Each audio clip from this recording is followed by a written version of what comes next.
Bonjour, c'est moi Adam, me voilà aujourd'hui pour le combien? Le quatrième? Non, le cinquième épisode du Let's Play sur Super Mario Odyssey, tourné juste à la suite de l'épisode numéro 4. Nous sommes le 8 novembre 2022. Et donc, dans cette vidéo, nous allons explorer le prochain monde qui sera à notre disposition. Nous allons le découvrir d'ici quelques secondes. Donc oui, il y avait beaucoup de lunes, hein. Il y avait beaucoup de lunes lors de l'épisode précédent. Mais en même temps, le pays de la forêt, c'est un monde c'est un pays qui est plutôt grand. Il y a pas mal de lunes, hein. Enfin, il y a pas mal de choses à faire dans le pays de la forêt. D'ailleurs, l'épisode a duré assez longtemps.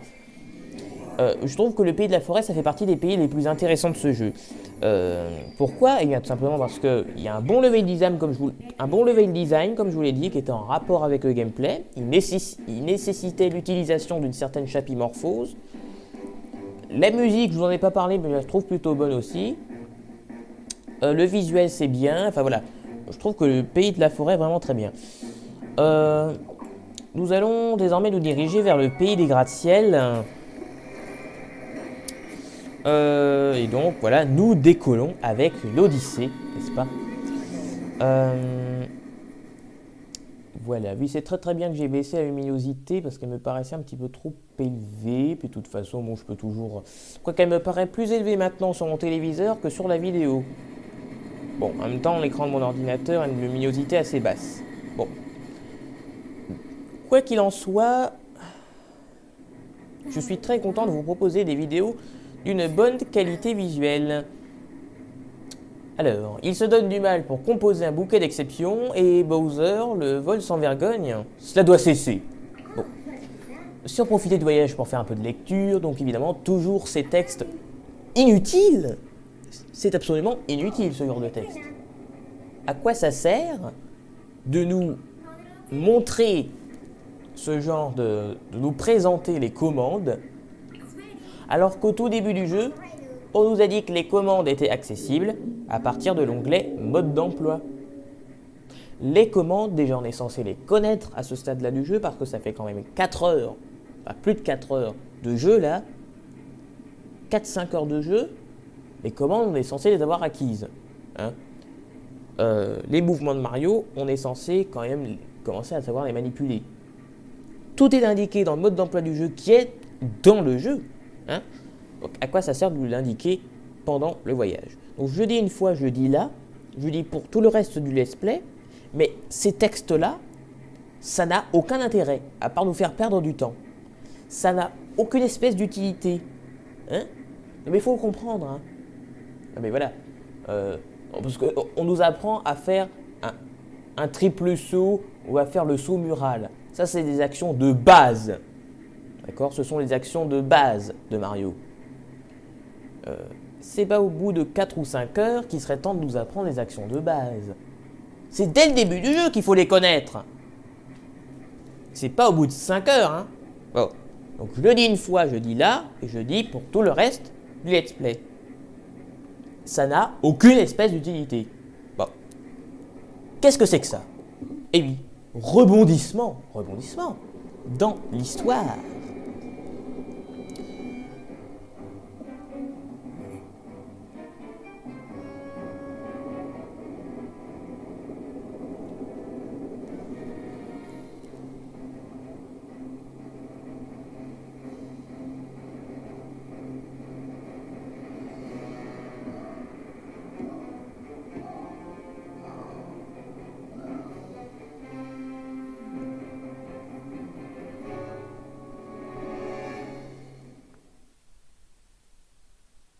Bien.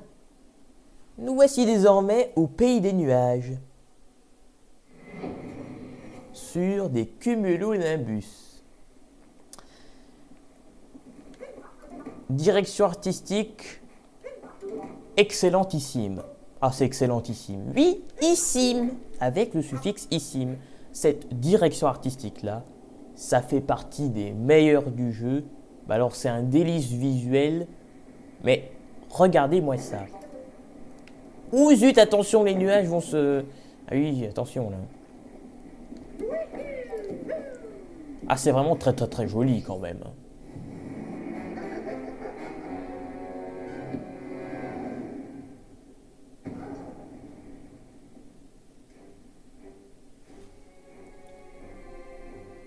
nous voici désormais face à Bowser, contre lequel nous allons effectuer un combat. Nous allons effectuer un combat contre Bowser. Mario, ne me dis pas que tu penses encore pouvoir m'arrêter. Enfin, tout de même, voyons. Un mariage, c'est toute une organisation.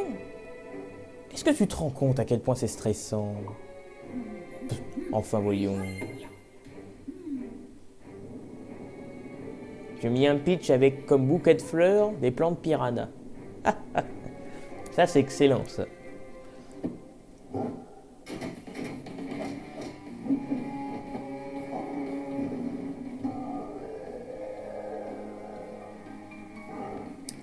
Voilà, voici désormais un combat contre Bowser. Et parce que dans la plupart des Mario 3D, sauf Mario Sunshine, mais Mario 64, Mario Galaxy, Mario Galaxy 2, on a toujours combattu Bowser plusieurs fois avant de combattre à la toute fin. Alors à la toute fin, c'est sa forme finale, il est plus compliqué, mais on a toujours combattu plusieurs fois. Et d'ailleurs, une fois de plus, on voit une référence à Mario 64. C'est le fait que l'on combatte Bowser 2 fois avant le boss final. On combat Bowser 3 fois au total. 2 fois au cours du jeu, 2 fois pendant le jeu, et une dernière fois en tant que boss final. Mario 64, c'était pareil. Hein. Il y avait une première fois où il fallait combattre Bowser. Il fallait le combattre une première fois. La deuxième fois, c'était dans le pays des laves, de la lave. Là, c'était dans le truc de volcan. Enfin, il y avait de la lave là. Et puis la plateforme était un peu rotative. On pouvait faire effectuer une rotation à l'espèce de plateforme sur laquelle on était. Et il pouvait c'était lui qui faisait basculer la plateforme. Et on pouvait tomber, donc il fallait faire attention. Et puis la troisième forme, c'est la plus connue, c'est celle où... abruti. C'est le boss final. Hein.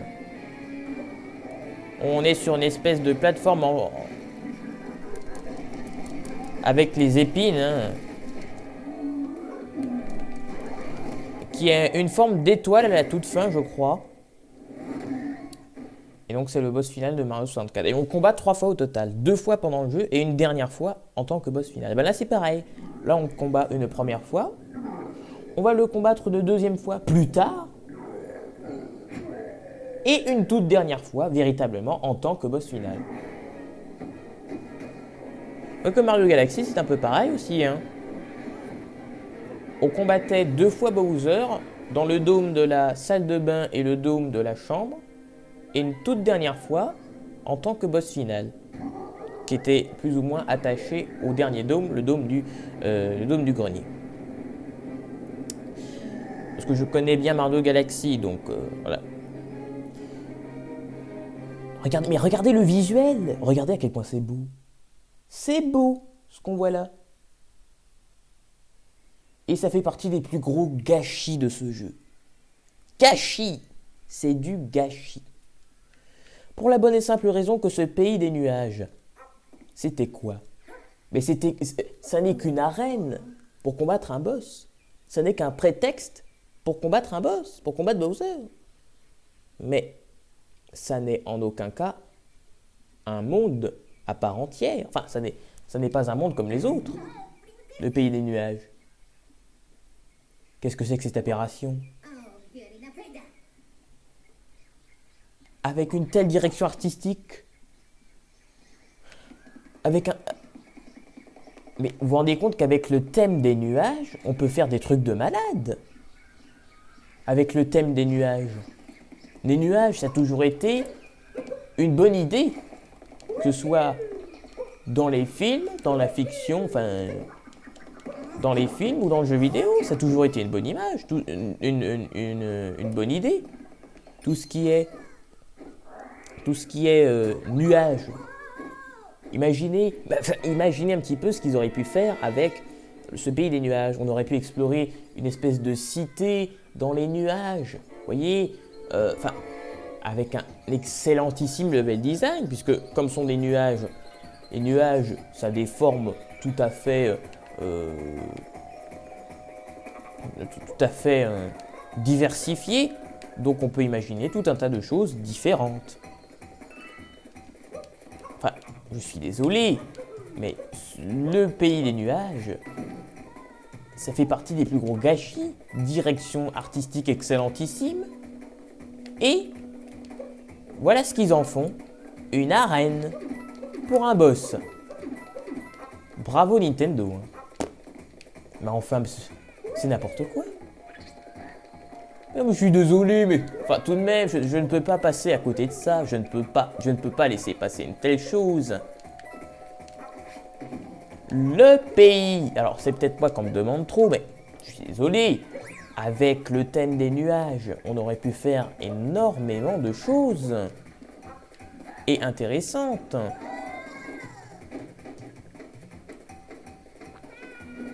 Aïe, aïe, aïe, aïe, aïe, aïe. Ah.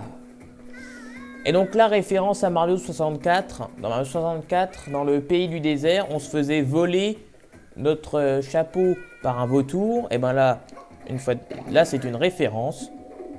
Un vautour capture notre chapeau. Voilà.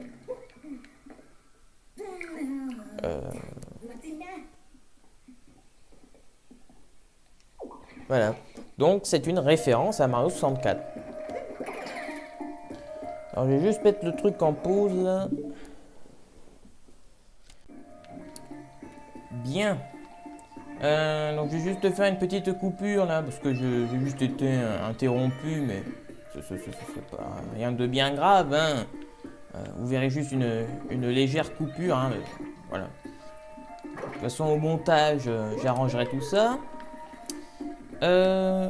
Donc oui, c'est une référence à Mario 64. Le fait de se faire prendre, de se faire capturer Capi. C'est une référence à Mario 64. Une de plus. Parce que des références à Mario 64, c'est pas ça qui manque dans le jeu, hein. Il y a beaucoup de références à Mario 64. Il y a pas mal de fanservice. Je fais n'importe... C'est scandaleux. Et ça, je dis depuis le début. Le fait de tomber de cette façon-là dans... Mais attends, qu'est-ce qui se passe là?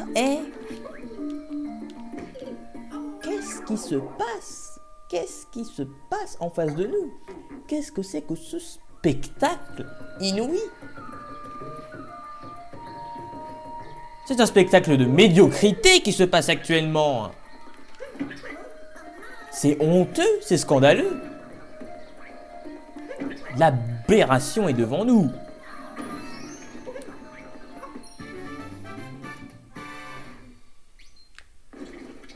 La consternation est à son comble. Et je ne saurais tolérer plus encore le fait de jouer d'une façon scandaleuse à ce point-là. Mais non, je ne puis tolérer ça plus encore. Et j'espère avoir été suffisamment clair, bien évidemment. Bien. Oui, il y a beaucoup de références à Mario 64 dans ce jeu, notamment à la fin du jeu, mais vous verrez ça en temps et en heure. Hein. Mais il y a pas mal de références à Mario 64. Et d'ailleurs, le fait qu'il y ait de l'exploration dans ce jeu, ben, c'est fait pour rappeler Mario 64 et Super Mario Sunshine. Parce que dans les Super Mario Galaxy, il y avait quelque chose qui a disparu. C'est l'exploration. D'accord ? Dans les Super Mario 3D, les premiers Super Mario 3D, à savoir Super Mario 64 et Super Mario Sunshine, il y avait de l'exploration. C'est-à-dire qu'on nous balançait dans le monde et il fallait l'explorer un peu avant de pouvoir avant de trouver la super étoile. Enfin, la super étoile, avant de trouver l'étoile ou le soleil qu'il fallait récupérer. Dans Mario 64, parce que dans les anciens Super Mario 3D, il y avait une subdivision en niveaux. C'est-à-dire que par exemple, je vais dans le monde, je vais dans un certain monde, et puis dans ce monde, il y a le niveau 1, 2, 3, jusqu'à 6 ou 8, ça dépend. Ça dépend du jeu, hein. Dans Mario 64, il y avait 6 niveaux. Dans Super Mario Sunshine, il y en avait 8. Ça s'appelait des épisodes parce qu'ils étaient un petit peu scénarisés. Ça, c'était bien, ça. Eh bien, voilà. Et donc, on nous balançait à chaque nouvel épisode, à chaque nouveau niveau, on nous balançait dans le monde. D'accord? On nous balançait dans le monde. On arrivait toujours au même endroit dans le monde. On partait du même endroit. Par contre, l'endroit dans lequel il fallait aller, notre objectif n'était pas le même selon l'étoile. Hein? Dans Mario Sunshine, par exemple, dans le monde du port Rico, par exemple, dans l'épisode numéro 1, il faut combattre un boss. Donc on se trouve plutôt, imaginons vers les habitations. On était plutôt vers les habitations du port Rico. Dans l'épisode 2, le boss était combattu. Donc l'eau n'était plus polluée. On pouvait désormais avoir accès à tout ce qui était eau. On n'avait pas accès à l'eau. L'eau était polluée dans l'épisode 1. Dans l'épisode 2, on peut désormais avoir accès à l'eau. Et on était plutôt vers le centre du monde. Voilà, selon les épisodes, on était un coup vers les habitations, un coup vers, je sais pas moi, vers les embarcations des bateaux. Le coup d'après, voilà, on était vers le nord. Le coup d'après, hop, on est vers le centre du monde. Enfin, selon les épisodes, on n'explorait pas la même zone du monde en question. Vous voyez ?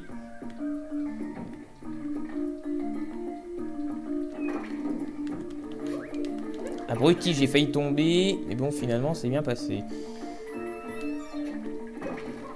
Abruti, j'ai failli tomber une fois de plus. C'est scandaleux, ça. Bon. Donc, ça faisait que l'exploration n'était pas redondante dans Super Mario 64 et Super Mario Sunshine. Car selon le niveau du monde, on n'explorait pas tout à fait la même zone. Dans le niveau 1, on explore le nord, mais dans le niveau 2, on explore l'est. On va dire ça comme ça, vous voyez. Dans le niveau 3, on explore les hauteurs. Et imaginons que dans le niveau 4, on explore, je sais pas, les profondeurs du niveau, enfin du monde. Vous voyez, selon le niveau du monde, selon l'épisode, c'est comme ça que ça s'appelle dans Mario Sunshine, on n'explorait pas le même endroit. Le point de départ était le même dans tous les épisodes. On commençait toujours au même endroit. Par contre, l'arrivée, l'issue et l'endroit qu'il fallait explorer n'était pas le même. Voilà. Et donc, ce qui était bien, voilà, ça c'était une bonne idée, je trouve. Ça permettait de nous donner une exploration intéressante. On explorait le monde, mais de façon intéressante. On n'était pas obligé de se refarcir exactement la même zone à chaque niveau. Non, on ne refaisait pas la même chose à chaque niveau. On explorait des endroits différents selon le niveau, au sein d'un seul et même monde. Donc c'était de l'exploration intéressante. Et il fallait explorer pourquoi? Parce que le point de départ était le même, mais l'endroit d'arrivée n'était pas le même. Et donc le chemin entre les deux,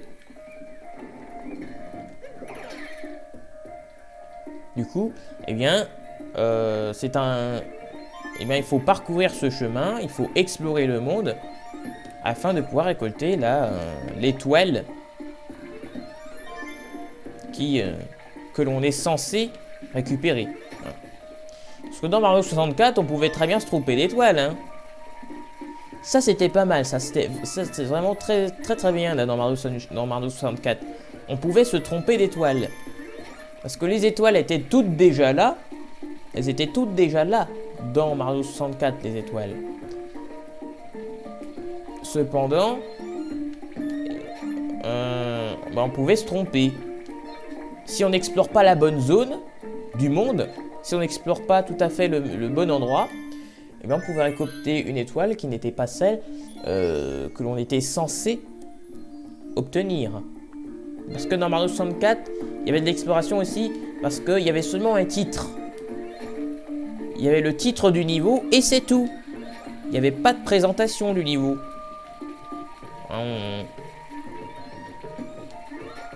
À partir de Mario Sunshine, il y avait une petite présentation du niveau. Il y avait des images, une petite cinématique qui nous montrait à peu près l'endroit où il fallait se diriger.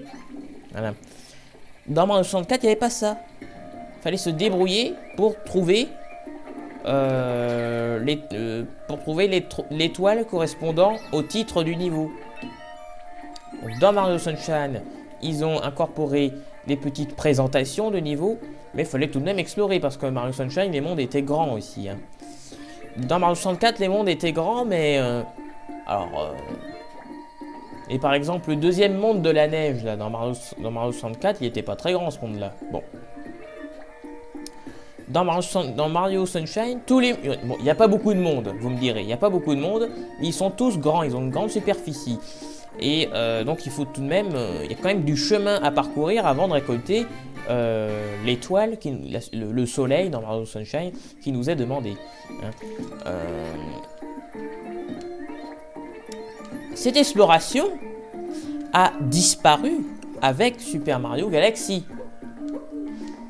Parce qu'au lieu d'avoir un grand monde à l'intérieur duquel il faut chercher l'étoile que l'on est censé récupérer, dans Super Mario Galaxy, les mondes sont grands, mais au lieu que ce soit une grande zone continue, c'est-à-dire que voilà, là on est dans un grand monde, dans une grande zone, on peut explorer à notre guise comme on a envie.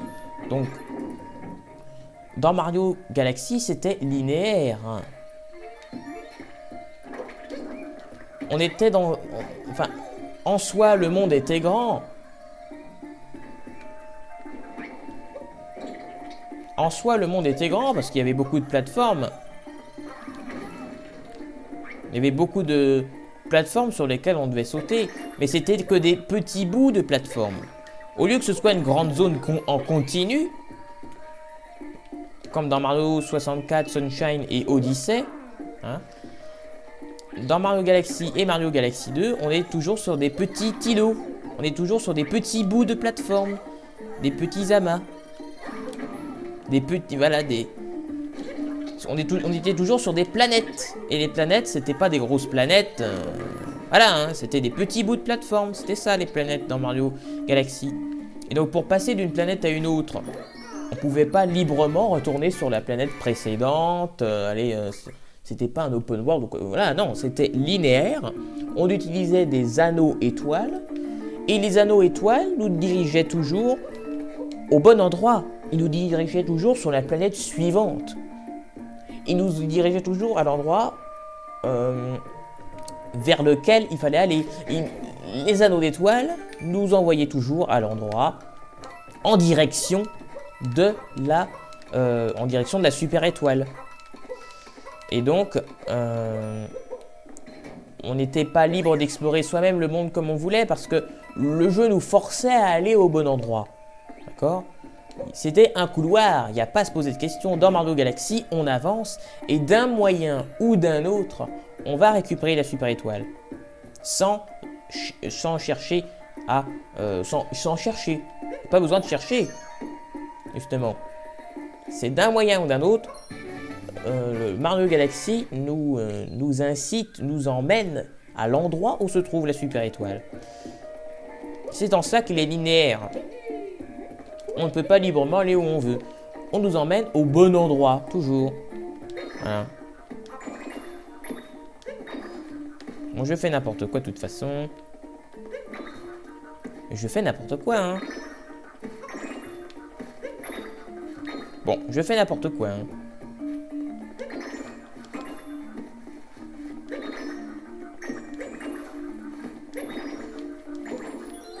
Voilà. Me voici avec une lune supplémentaire. Et donc là, si j'en ai envie, je peux très bien quitter ce monde pour aller au monde d'après. Hein. Cependant, nous allons tout de même continuer de l'explorer. Hein.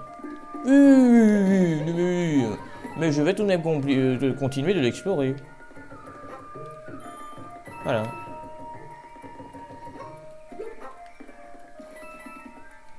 Alors, qu'est-ce qu'on a là-dedans? Voilà, des pièces violettes, c'est très intéressant. Hop, on va se diriger à cet endroit-là. Alors, nous avons une lune là-bas. Voilà, hop, on va directement se téléporter. Oui, en effet, on peut se téléporter aux différents drapeaux, aux différents checkpoints que l'on a activés. Et donc oui, voilà, c'est en ça que Mario Galaxy est linéaire. Alors Mario Galaxy, ça fait partie des Super Mario 3D qui sont les plus appréciés. Certes. Cependant, ça n'a pas plu à tout le monde, Mario Galaxy.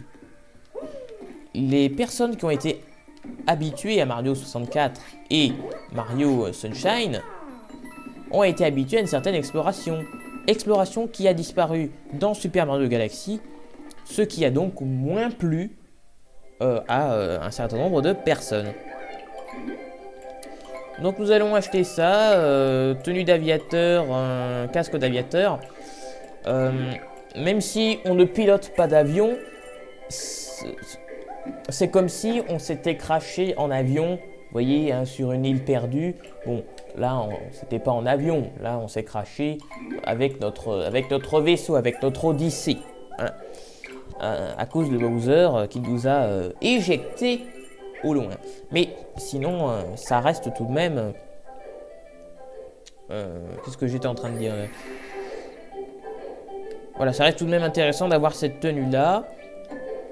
Voilà, on commence à avoir quelques tenues, même si bon, j'en ai pas acheté énormément, même si bon... les tenues n'ont pas une grande importance, même si elles ont quand même... c'est quand même un petit élément du gameplay. Il y a certains endroits qui nécessitent de porter telle tenue pour pouvoir y accéder. Hein. Par exemple, dans le pays du lac, il y a un endroit où on nous refuse l'accès si on n'a pas une tenue adaptée pour pouvoir se mouiller, pour pouvoir se tremper. Hein, il fallait être en caleçon ou en tenue de bain ou je sais plus trop quoi pour pouvoir accéder à cet endroit-là. Donc ça montre que les tenues ont une importance dans le gameplay. Une faible importance, mais une importance quand même. Elles sont nécessaires pour récolter certaines lunes. Donc je trouve ça bien. C'est pas juste cosmétique, il y en a besoin pour récolter certaines lunes. Après ça c'est plus pour les personnes qui veulent récupérer le plus de lunes possible. Voilà. Ce ne sont pas les lunes essentielles qui se récoltent avec les tenues. Planodon, je parcours les hauteurs d'ici et d'ailleurs pour planer vers tous les horizons. D'ici, je vais pouvoir faire un joli vol. J'en ai déjà des frissons. Moi, je dis planer, il n'y a que ça de vrai. Alors, comment ça fonctionne, ça? Ah bah, il suffit d'appuyer sur B, là, pour pouvoir... planer avec lui. Oula, attention là.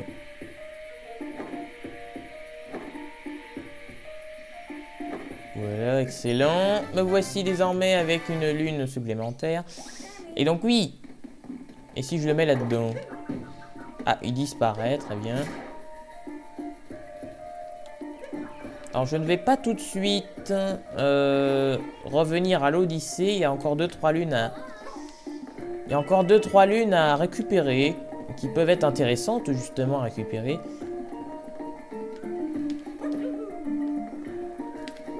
Alors on va juste essayer, voilà, d'aller en hauteur. Hop, on se projette là-bas. J'ai besoin de la transformation là. On va aller là-bas. Bon, là-bas il n'y a rien d'intéressant, voilà. Voilà, j'ai besoin de ce truc-là. Hop. Donc c'est parti, on y va. Donc oui, pour satisfaire les joueurs qui étaient mécontents, alors qu'ils n'étaient pas forcément mécontents, mais qui trouvaient ça un petit peu dommage, le fait que l'exploration ne soit plus là dans les Super Mario Galaxy, Eh bien, Nintendo a proposé Super Mario Odyssey qui remet l'exploration au centre du jeu. Mais non seulement l'exploration est présente, mais elle est encore beaucoup plus que dans Super Mario 64 et Super Mario Sunshine. Jamais l'exploration n'aura été aussi importante dans un Super Mario 3D. Et d'ailleurs, j'irais même jusqu'à dire que l'exploration de ce Super Mario Odyssey me dérange un petit peu parce qu'elle se fait au détriment, d'accord? Ça se fait au détriment de la plateforme. Ça se fait au détriment de la qualité du level design ou de l'ingéniosité. Ça se fait au détriment de l'ingéniosité de la plateforme et du level design, je trouve. Je trouve que dans ce jeu, on voit moins le level design excellentissime auquel on a été habitué dans les anciens Super Mario. Dans les anciens Super Mario. Voilà. Moi je trouve que dans ce Super Mario Odyssey, c'est le Super Mario 3D qui a le level design le moins intéressant. Peut-être que certains mondes ont atteint un level design qui est très bon, mais il y en a certains autres qui ont un level design qui est un petit peu au ras des pâquerettes. Ou level, en tout cas plateforme, on parle vraiment de la plateforme, le fait de sauter sur des plateformes, le fait d'utiliser les différents sauts de Mario.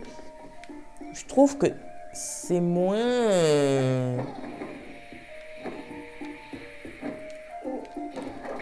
Abruti! Ah zut! Bon. Oui, je trouve que ce jeu-là est moins intéressant au niveau de la plateforme que les précédents Super Mario 3D, je suis désolé.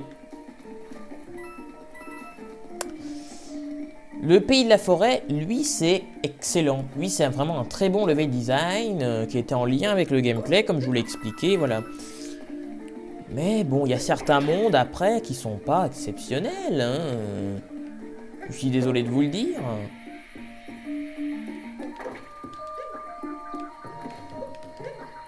Je suis désolé, il y a certains mondes par la suite qui n'ont pas un level design. C'est un peu plan-plan, hein. C'est pas génialissime. Après, ça n'est que mon humble avis, hein, mais... Je trouve qu'il y a certains mondes quand même... Donc vous verrez ça en temps et en heure, hein, mais... Donc il y a ce petit côté-là qui se perd un peu avec ce Mario Odyssey. Là. Ce côté plateforme. Voilà. Je trouve qu'il s'est fait au détriment de l'exploration. Je veux bien qu'il y ait d'exploration, mais que ça ne se fasse pas au détriment de quelque chose d'autre. Surtout la plateforme qui fait partie des composants les plus importants dans un Super Mario 3D.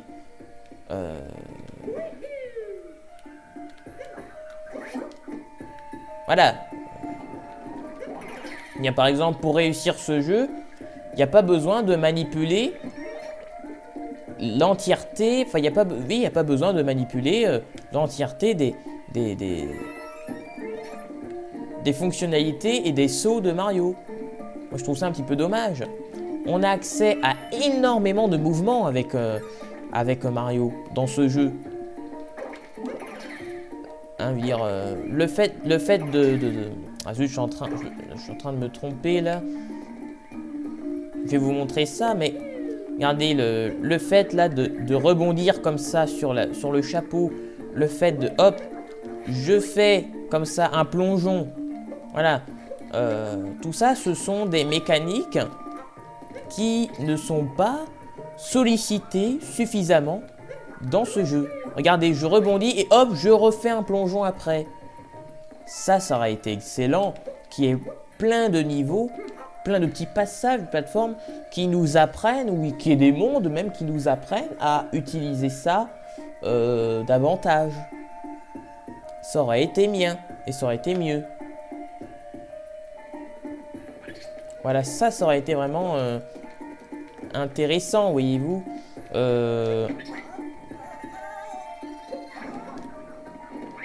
Alors j'aurais aimé que ce soit en direction du truc qui a la balle.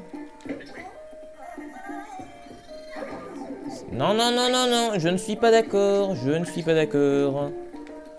Faut bien se mettre en direction de ce qu'il y a en face. Je fais n'importe quoi, c'est scandaleux.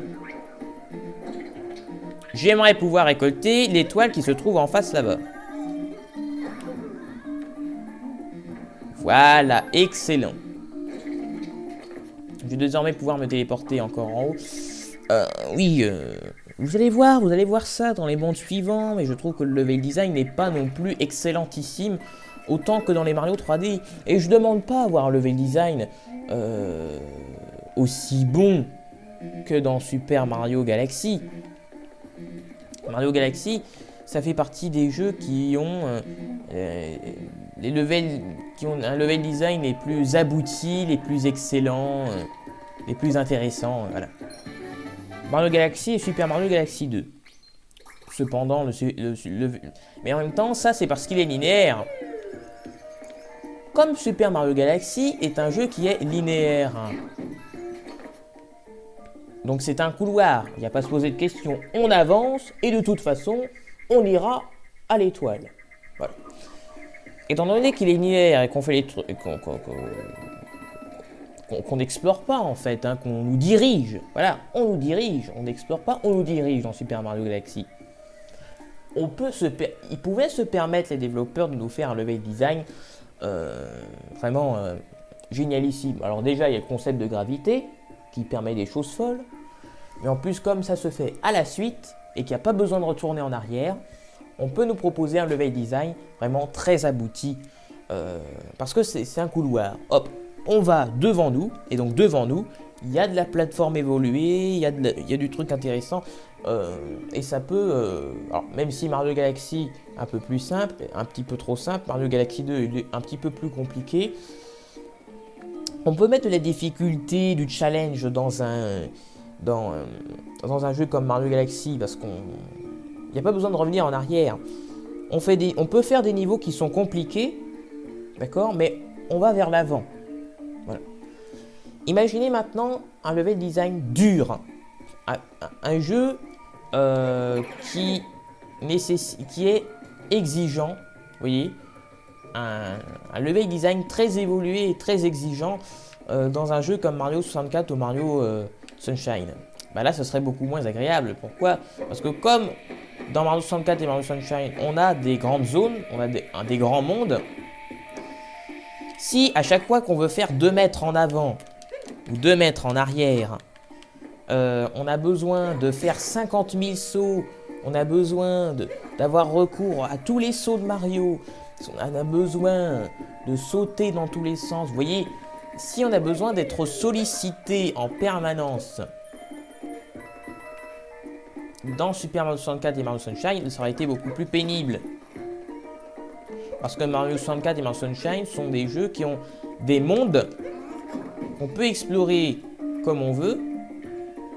Et donc si à chaque fois qu'on veut revenir en arrière, ou aller à droite, ou aller à gauche, comme on explore, on peut aller n'importe où. Si à chaque fois qu'on veut aller à un endroit, on a un level design exigeant, ce serait pénible. Alors que dans Mario Galaxy, ils peuvent se permettre de faire un level design très évolué, exigeant et tout ça. Ils peuvent se le permettre puisque dans Mario Galaxy, on avance, mais il n'y a pas besoin de revenir en arrière. Donc, ça pose pas de problème. Il n'y a pas besoin de revenir sur nos pas. On n'a pas besoin de faire 2 fois la même chose. Dans Mario Galaxy, on fait les choses une fois, on avance, et voilà, c'est plus la progression qui compte dans Mario Galaxy. Donc c'est pour ça que le level design de Mario Galaxy est évolué. Vous voyez, il est vraiment intéressant dans Mario Galaxy, le level design. Donc concept de gravité plus jeu couloiresque, jeu en couloir. Donc c'est ça aussi qui fait que le level design de Mario Galaxy est intéressant. Là, donc dans Mario 64 et Mario Sunshine, il y avait de l'exploration. Mais le calibrage entre exploration, intérêt de récolter des étoiles et level design, c'était parfait en 64 et Mario Sunshine. Même si dans Mario Sunshine, le jeu était rempli de remplissage artificiel et abusif. Hein, mais bon, Sinon, au niveau du reste, c'était très intéressant. Ce Mario Odyssey, j'estime qu'il y a tellement d'exploration, mais que le level design en prend un coup. Mais forcément, c'est normal. On explore Mario Odyssey comme on veut. On va aller à droite, on va aller à gauche, on explore les lunes un peu partout. S'il faisait... Voilà, qu'est-ce que je fais là? Mais je veux pas décoller, hein. Ça, ce sera lors de l'épisode prochain, hein. Voilà. Ah, ce sera dans l'épisode prochain qu'on explorera le prochain monde, hein. Si on faisait un level design extrêmement évolué, on doit sauter dans tous les sens pour faire 2 mètres dans ce Mario Odyssey, bah, ce serait pénible. Donc, étant donné que l'exploration est à son paroxysme, qu'on a une liberté à son paroxysme, ce serait pénible. Dès que tu veux faire 2 mètres en arrière, à droite ou à gauche, tu dois sauter dans tous les sens, tu dois sauter sur différentes plateformes, que tu aies de la plateforme dure, que tu aies du gros challenge dans ce Mario Odyssey. Ce serait pénible d'avoir du gros challenge dans ce Mario Odyssey. C'est pour ça que au niveau de la plateforme, c'est pas extrêmement évolué. Je suis désolé de le dire comme ça, mais c'est un peu vrai. Et c'est pour ça que du coup, il est un petit peu plus simple. Hein, pour aller jusqu'au boss final, c'est très simple, hein, ce Mario Odyssey. Et c'est pour ça que au niveau de challenge, c'est pas exceptionnel, et niveau plateforme non plus. Voilà. Je sais pas si vous avez bien compris ce que je viens de vous dire, mais je pense que, j'espère que vous avez compris le sens global de ce que je veux dire, hein. C'est qu'il y a tellement d'exploration que finalement, le level design est un peu moins bon. Je trouve que le calibrage entre exploration, intérêt de récolter des lunes et progression, tout ça, ça aurait pu être mieux fait. Et c'était excellentissime dans Mario 64 et Mario Sunshine. Là, c'est moins bon dans ce Mario Odyssey. Ça aurait pu être mieux, je suis désolé. Parce que des lunes, alors oui, ils mettent l'accent sur l'exploration. Des lunes, il y en a partout. Mais il y en a tellement. Puis t'as des lunes qui sont... Alors je dis qu'il n'y a pas beaucoup de challenge. Mais il y a des lunes qui sont dures à récupérer. Mais elles sont dures pourquoi? Elles sont pas dures parce qu'on a besoin de manipuler les différentes... toute la palette de mouvements de Mario, où il y a tout tas de la plateforme dure. Où c'est vraiment dur, hein. Non. Il y a certaines lunes qui sont dures à récupérer parce que je les trouve pas. Elles sont tellement cachées, certaines, c'est compliqué à trouver. Et tu es obligé de demander des indices au Toad à lunettes là. C'est pénible au bout d'un moment. Déjà qu'on explore les mondes 2 fois, voire 3, et je vous en reparlerai lors des épisodes prochains. Déjà qu'on explore les mondes plusieurs fois, il faudrait en plus rechercher dans chaque recoin les lunes qu'on n'a pas vues. Et pourtant, les dernières lunes à récupérer, je vous en parlerai lors des épisodes prochains, sont indiquées sur la carte, mais pourtant je ne trouve pas certaines.